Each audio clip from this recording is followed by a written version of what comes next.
ஒட்டஞ்சத்திரம் அருகே ஆன்லைனில் லோன் பெறுவதில் 70,000 வரை ஏமாற்றம். லோன் எப்படி நான் வாங்கினீங்க ஃபஸ்ட்டு? எனக்கு முத்ரா லோன்னு ஆன்லைன்லேருந்து வந்துச்சு. அதை வந்து எனக்கு அங்கேருந்து கால் பண்ணி உங்களுக்கு லோன் அப்ளை பண்ணிக்கலாமுங்க அப்படின்னு சொல்லி எனக்கு கால் பண்ணாங்க. அதுக்கு வந்து Aadhaar card, PAN card, bank book இருந்தால் போதும்னா அப்படின்னு சொன்னாங்க. சரின்னு ஓட்டு எல்லாம் அனுப்பிச்சி விட்டேன். அனுப்பிச்சி விட்டதே உங்களுக்கு லோன் 5 லட்ச ரூபா சேங்ஷன் ஆயிருக்கு, டாக்குமெண்ட் ஃபீஸ் ஒரு 4,850 ரூபா கட்டுங்க அப்படின்னாங்க. சரின்னு ஓட்டு நான் கட்டிட்டேன். மறுக்கா இன்சூரன்ஸுக்கு பணம் வேணும், அதுக்கு வேணும், இதுக்கு வேணும்னு கிட்டத்தட்ட 40,000 ரூபாய்க்கு பக்கமாக பணம் கட்டிட்டேன்.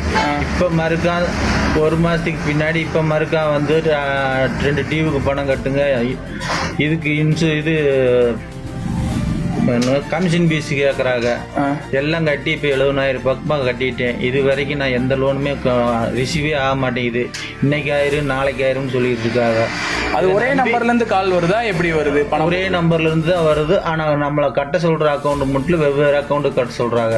சரி சரி. அதனால வந்து யாரும் இனிமேலும் யாரும் கட்டாதீங்க, இதை நம்பி யாரும் ஏமாறாதீங்க. ஓகே. நீங்கள் டைரெக்டாக பேங்க்குக்கெலாம் போய் அப்ரோச் பண்ண? பேங்க்கில் இது வரைக்கும் நான் போனதில்லை. ஆன்லைன்லேயே தான் பணம் கட்டியிருக்கோம். நமக்கு ஆன்லைனில் வாட்ஸ்அப் காலில் தான் பேசுகிறாங்க, நார்மல் காலில் பேச மாட்டேங்கிறாங்க. அதனால் வந்து எல்லாம் பார்த்து உஷாராக இருக்கும்.